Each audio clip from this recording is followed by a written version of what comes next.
everyone, Carol from Segovia Quilts here. In today's video, we're going to be making a quilt top from the Bee Vintage Fabric Collection by Lori Holt from Riley Blake Designs. And the best part about this quilt top is we're going to be using a free pattern. You can get this free pattern at the Fat Quarter Shop, and we have the link to it in the description down below. So let's go ahead and check out this beautiful fabric from the Bee Vintage Fabric Collection from Riley Blake Designs.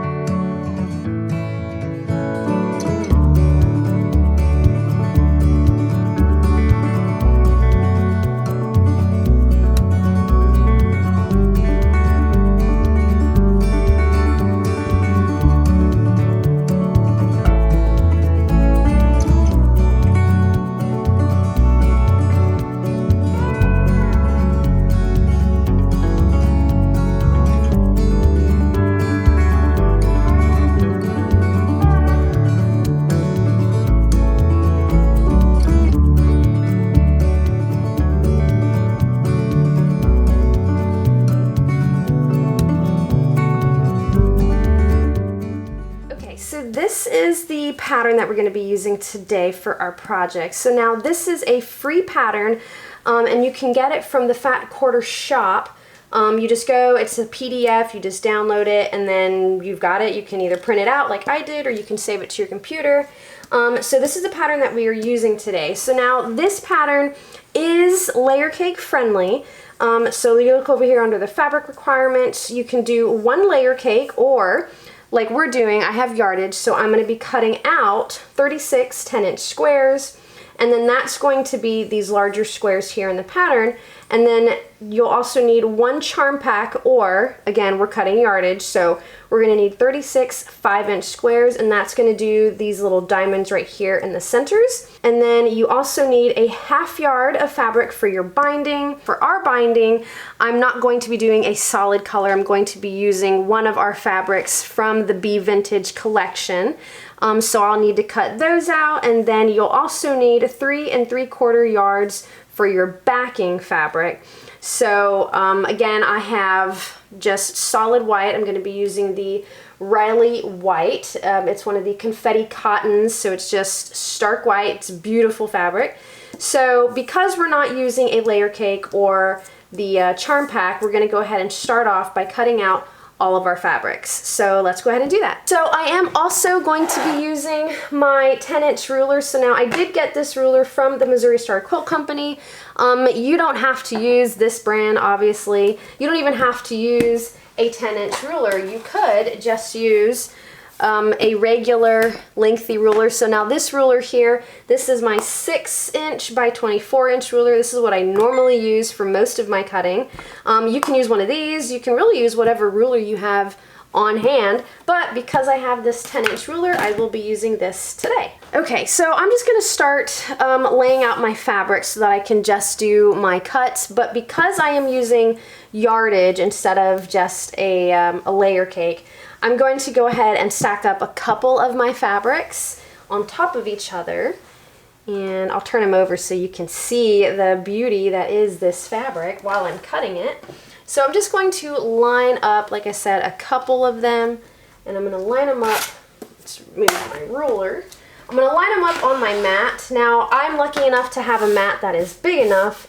This mat of mine is, let's see, 34.5 by 46.5.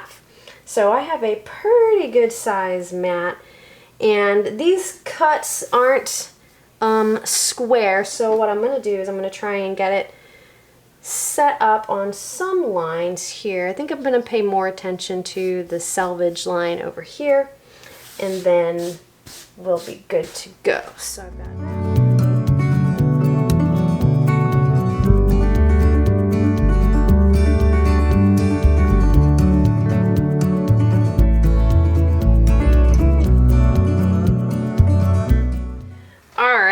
So, and the good thing is, so when I got my fabrics, I asked for 1/3 yard of each of these fabrics. So that gives me enough wiggle room where if I have something like this where it doesn't quite line up, even though, like, if this, I think this is the shortest fabric over here. Yeah, so my blue one is the shortest, and then over here, I think the shortest one is my green one down here, but you see I still have plenty of space, so I went a little bit bigger. I'm gonna cut 4 of my 10-inch blocks this way, and then I can use the 10-inch ruler just because I can't quite see the lines just yet.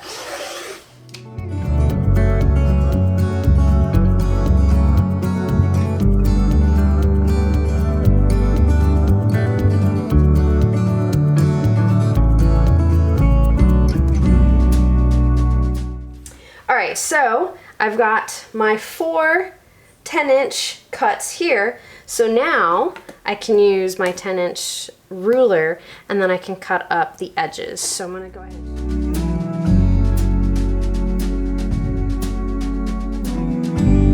Now, these are the little slivers that I'm left with here. These are about 1.5 inches, it looks like.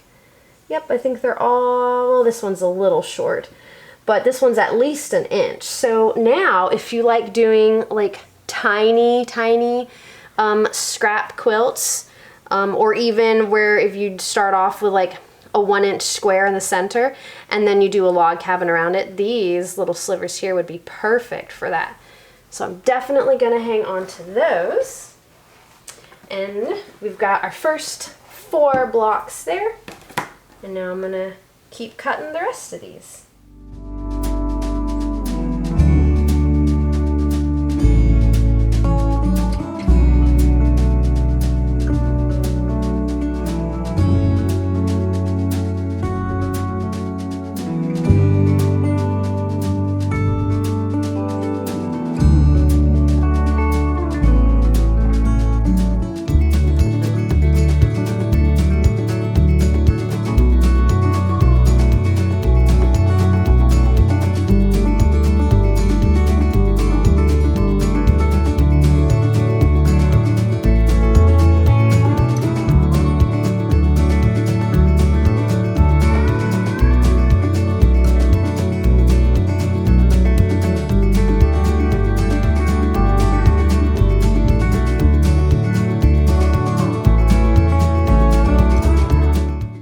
Okay, so I'm ready to cut out my binding.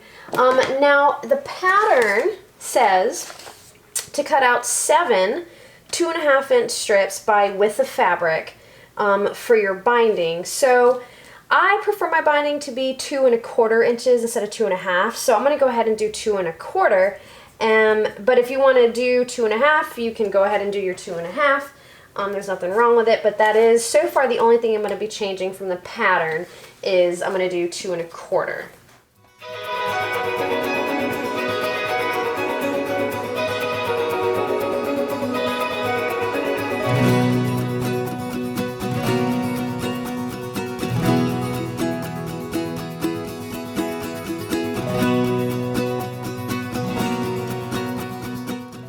And now all we have to do is actually sew our binding strips together, and the binding will be good to go.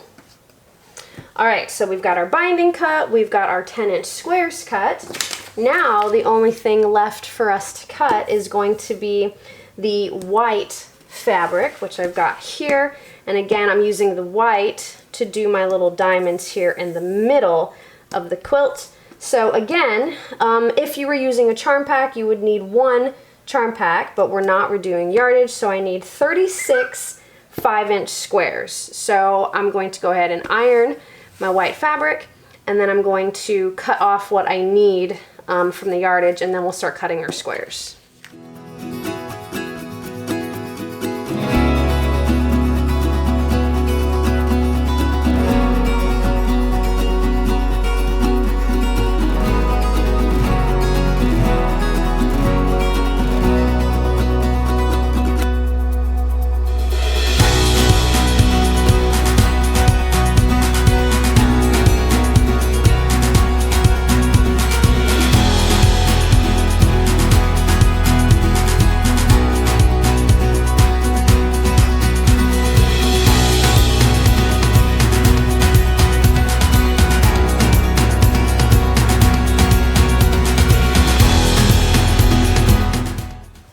we've got our 10-inch squares here, we've got our 5-inch squares here, and with our free pattern from Fat Quarter Shop, now we can move on to our next step, because again I have that, and I did cut out my binding strips already, so that takes care of all of our cutting except for the backing fabric, which obviously we won't be doing that until after the whole quilt top is put together. So now we can move on to the next step, which is piecing our 5-inch squares and our 10-inch squares together. Okay, so now what we need to do is take one of our 10 by 10 squares and one of our 5 by 5 squares, and you're going to place the 5 by 5 in one of the corners of your 10 by 10. So you just want to layer them over top of each other. And now what we're going to do is I'm just going to take a ruler and I'm going to match it up with the 2 points here. And what we're going to do is you're going to draw a line from one point to the other. So now we are going to be sewing on this line. Let me make that a little bit darker so you can see that here. And this is just my water soluble pen here. It's blue, it comes off with water. Hopefully you can see that in the camera. If not, I can take a pencil here, and I can use my pencil here to darken it up. Now you're not going to see this line because again, there, you should be able to see that pretty good. So we draw the line from corner to corner. So now we're going to sew along this line, and what's going to happen is you're going to sew over that and then you're going to fold this back. We're essentially snowballing the corner of this 10 by 10 square. But if you do this right, you can actually get a secondary block from these leftover scrap triangles. So we'll sew right here on the line, and then what you would do is you would go a 1/4 inch over and then you would cut off this extra fabric. But if after you sew the line, before you cut off your extra fabric, you throw in another stitch a 1/2 inch away from this line, going all the way across, then when you cut the two of them apart, you'll have this block with this white fabric sewn onto it, and then you'll also have the secondary block of the triangle, which would still be this fabric and the white fabric. So I'm going to do that because my plan is to do maybe like a little throw pillow with the same fabrics that we're going to have in the quilt, and then it would look super cute because it would be the same fabrics and they would be very matchy. So I'm going to go ahead, I'm going a 1/2 inch away from the line that we just drew, and I'm going to draw another line. So I'm going to sew on both of these lines. Hopefully you can see both of those, and then what we'll do is we'll cut straight in the middle and we'll have 2 blocks. So I'm going to go ahead and sew these 2 lines. Okay, so both of these lines have been sewn. Now we're just going to cut them apart, and I'm cutting in between the 2 stitching lines. There we go. Alright, so those have been separated. Bam! 2 blocks. So now what we'll do is we will go iron both of these seams. So because my fabric is white, I'm going to make sure when I press my seams, they're going towards the bigger block. So they're going to be going towards the 10 by 10 instead of towards the 5 by 5. So I'm going to make sure that I press it that way. We can go ahead, I've got my little roller here, so we can go ahead and do a quick press here. So there's that one, and then here is our little secondary triangle. Look at how stinking cute that is. So I'm going to go ahead and press this open, finger press, and I'll roll it. And I will be going to the iron and iron all of these when they are done, but there. So this little one, let's see what this one measures. So presently it is 4 1/8 by 4 1/8. So if I wanted to trim this up to a 4 by 4, I could, or if they all end up measuring 4 1/8, then I could just leave it because they'll all be a consistent size. But I won't know until I do the rest of the blocks But this is all you have to do. So now you need to do this, you need to snowball 36 of your 10 by 10 inch squares. Now doing 36 is what our pattern calls for here, because you have 6 blocks across and 6 blocks down, and then again it would give you a 57.5 by 57.5 inch quilt, and we are going to go with the pattern today. So I'm going to take the rest of my blocks and I'm going to go ahead and add all of my white pieces to them. Alright, so I wanted to show you all how I'm putting all of this together. So I am chain piecing all of my blocks here.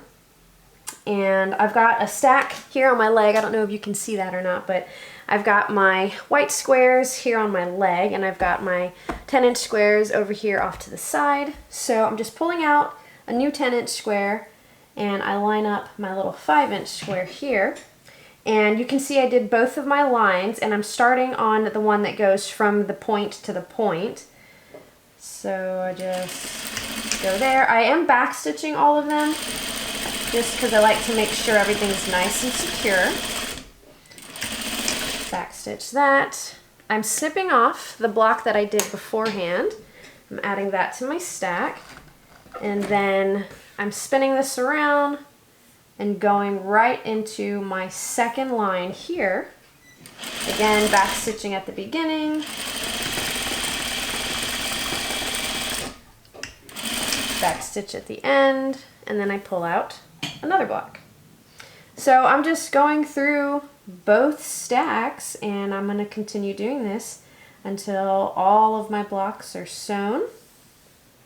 And I feel like doing it this way is easier than doing it one at a time, because you can knock them all out like an assembly line. Just snip those threads and add it to my stack. Yeah, you can knock it out like an assembly line, and it goes pretty quick. And you don't have to worry about, because I considered sewing my point-to-point lines first on all of the blocks and then going back and sewing the other one, but it just seemed easier to do it while it was, you know, right there next to the needle. So yeah, so this is how I'm doing it. So hopefully, if you weren't sure how to go about chain piecing, or you weren't sure, okay, well, I want to get these extra, like the extra bonus block, if you will. You're like, I want to do it, but when would be the easiest time to do it? This is how I'm doing it, and it's working out pretty great so far.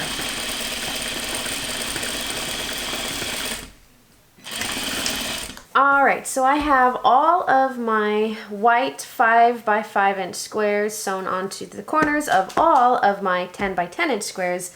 So now we can take these all over to the cutting table and cut them all apart. Alright, so I'm just going to line my 1/4 inch line here up on the seam that goes from point to point. And then I'm just going to go ahead and cut. And now I've got my 2 separate pieces here. There we go. Alright, so, and this is what we're going to do to the whole rest of the stack. And then I just need to take these over to the ironing board and go ahead and iron open both seams, but I'll do that once everything is cut. So I will start 2 stacks over here, and then we will just work our way through all of our blocks.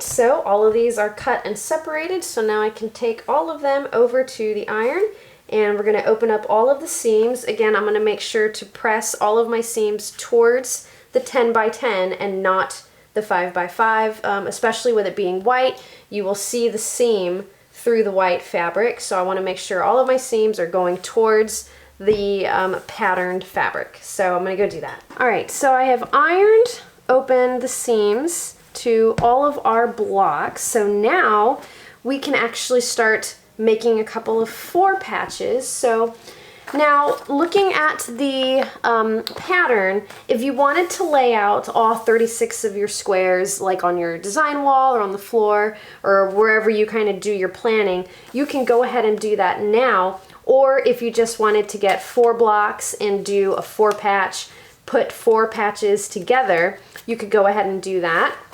So I think I will go ahead and do it that way.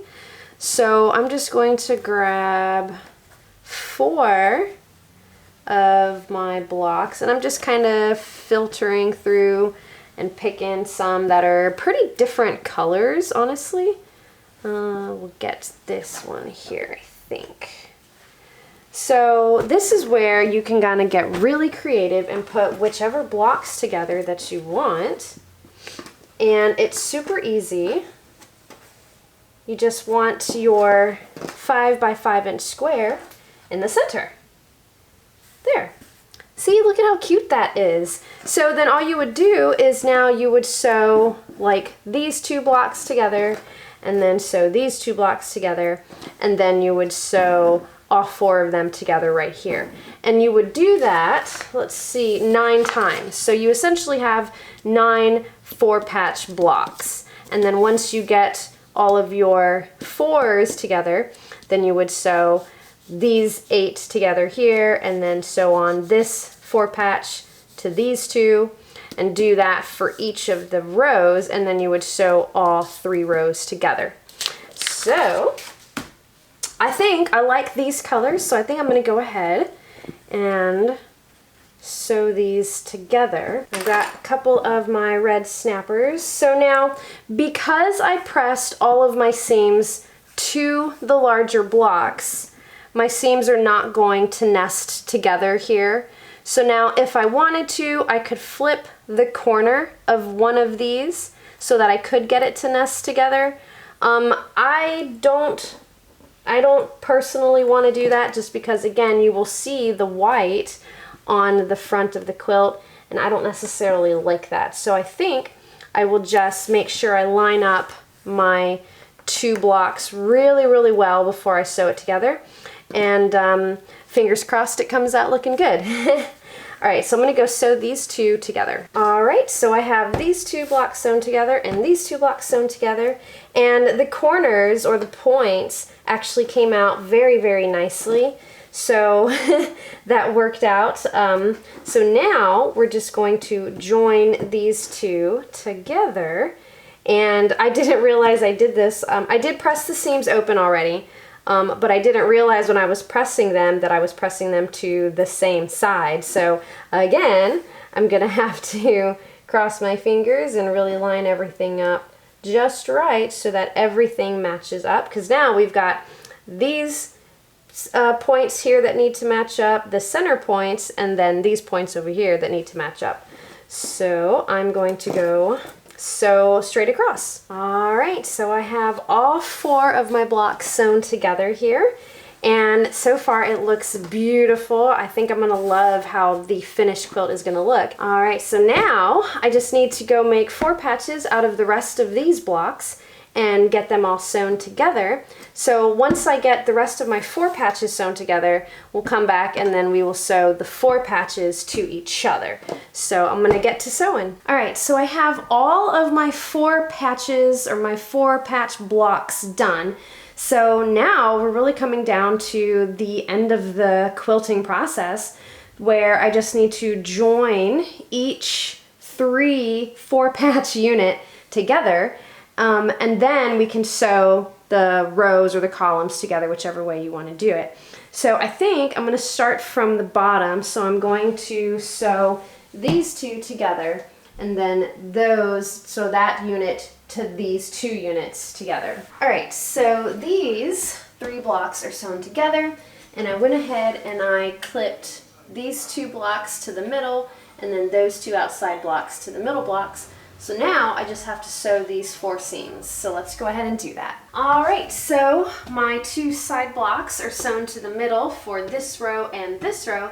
So now there's literally 2 seams left for this quilt top, and that's just to sew the top section to this middle section and the bottom section to this middle section.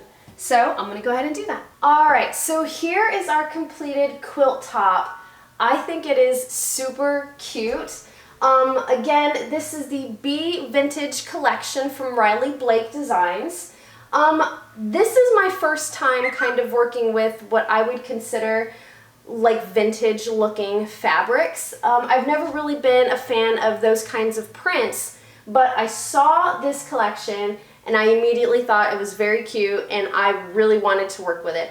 So I got my hands on some yardage. Again, you can do this pattern with a layer cake. You could even do it with fat quarters. So if you have like a fat quarter bundle that's just kind of hanging around and you don't know what to do with it, you could do this pattern with fat quarters and still have a good amount of fabric left over to do something else with the same fabric. So now if you remember, when we were cutting our blocks here, when we did this little snowball on the corner, the way we sewed it and cut it allowed us to get half square triangles from all of these fabrics. So we do have 36 blocks because it is 6 by 6. So that means we have 36 half square triangles that I'm going to be doing a pillowcase to go with this quilt.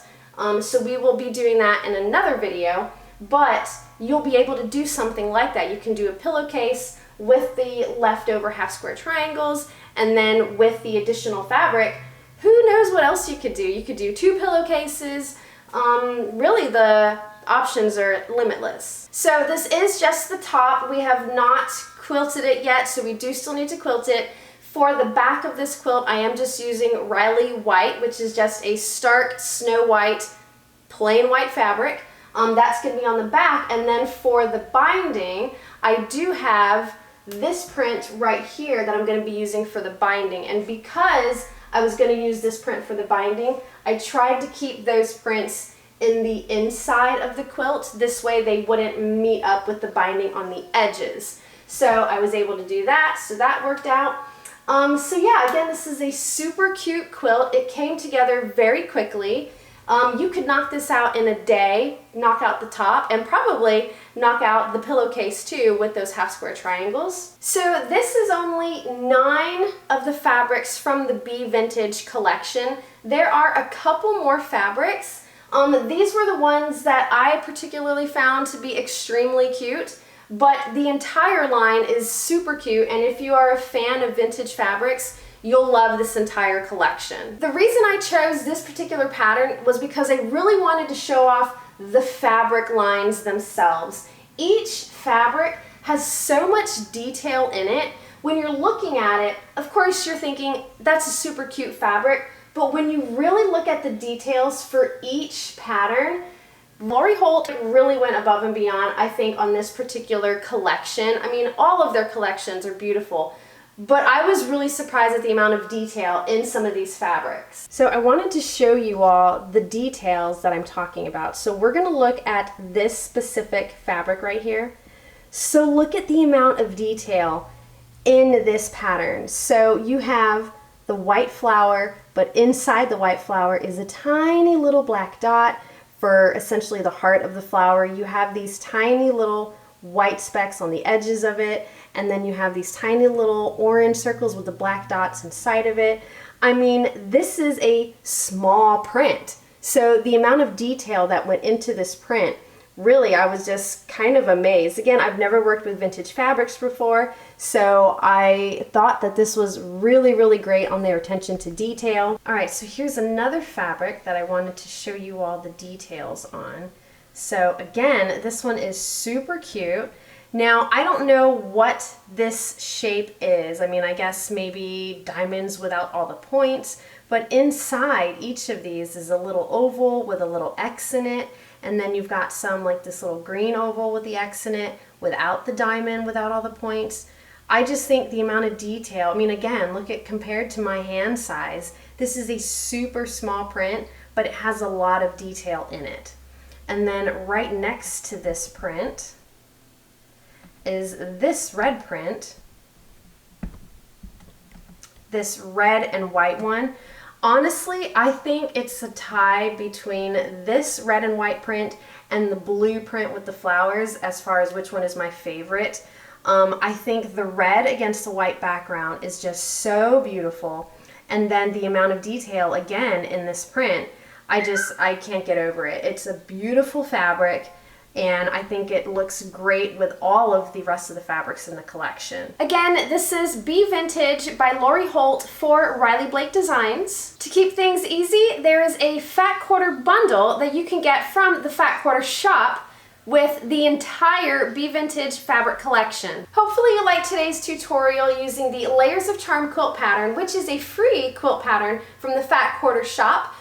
You can visit their website. I have the link to their website in the description down below, so make sure to get that pattern. Again, it is free. I do have a bonus video using the 36 half-inch square triangles that we got as a bonus block from this pattern. If you want to check out that video, make sure to like and subscribe to our YouTube channel so you can get the notifications. If you have any questions about today's tutorial, make sure to leave them in the comment section down below.